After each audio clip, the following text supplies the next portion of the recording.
Nós temos tudo nessa igreja, tudo. Repito o que falei antes. O maior tesouro, a maior riqueza nós temos.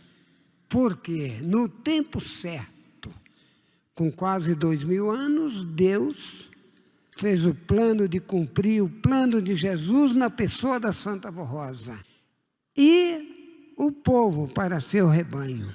E também o pastor por excelência para cuidar desse rebanho. Então, o que é que precisa?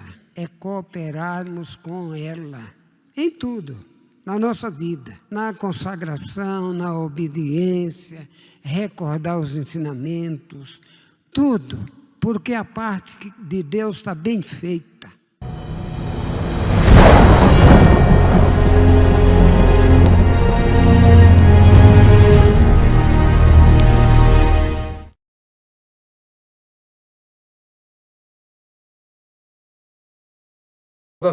Saudações cristãs a todos aqueles que visitam este canal, sejam muito bem-vindos ao canal Espada Triunfante. Meu nome é Marcos Lopes, seja muito bem-vindo. A Bíblia, a palavra de Deus inerrante, ela nos mostra em 2 Tessalonicenses, capítulo 2, verso 3, ninguém de maneira alguma vos engane, porque não será assim antes que venha a apostasia e se manifeste um homem do pecado, o filho da perdição.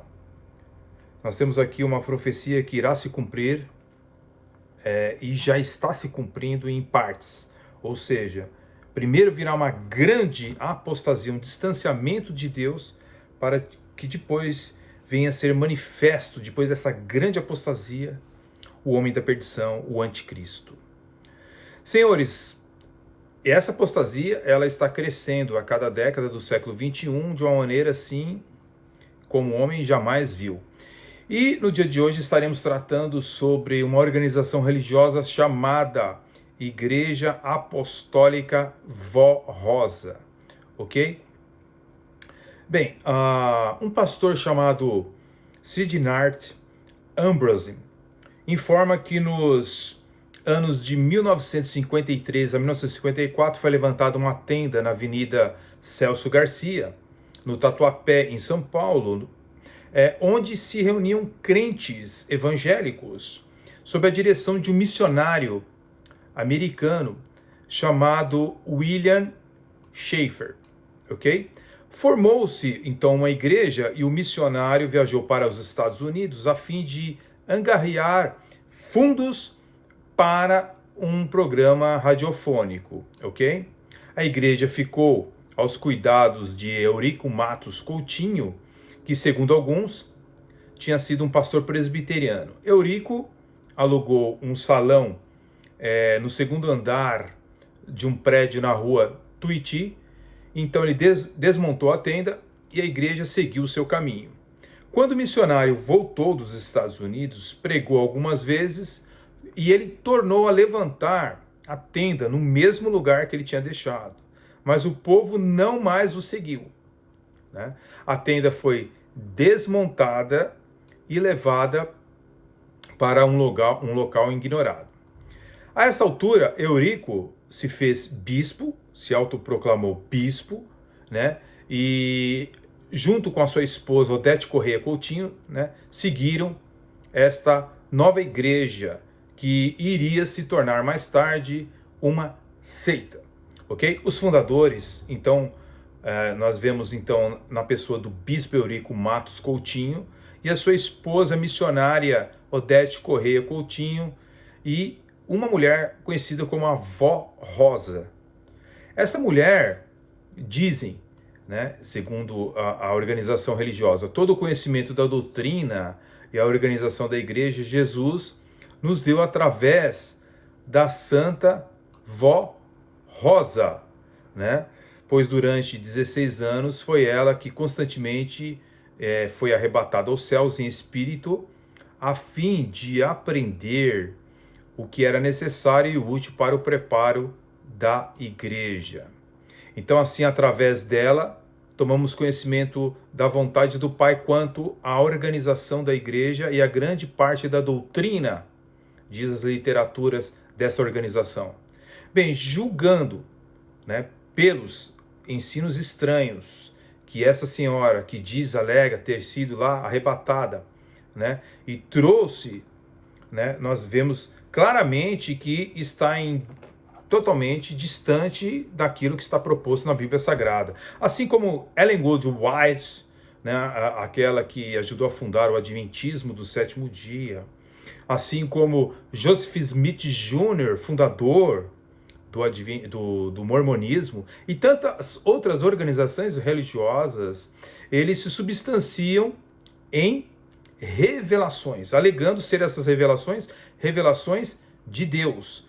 Porém, a Bíblia adverte em Jeremias 14:14 e Ezequiel 13, verso 6, que muitas vezes Deus não enviou pessoas que diziam ter revelações de Deus.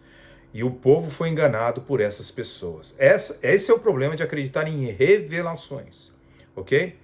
A figura, então, central desta organização religiosa foi a senhora Vó Rosa, uma mulher que afirmava ter recebido instruções diretamente do céu por 16 anos. Durante esse período, ela alegava ter sido visitada constantemente por entidades espirituais que a orientavam no direcionamento da doutrina e na vida da Igreja Apostólica que eles haviam fundado.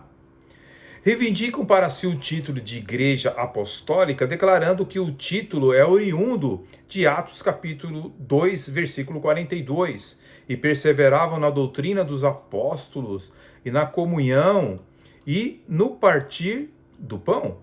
Com isso, um amontoado de doutrinas estranhas são formuladas e disseminadas como se fossem realmente apostólicas.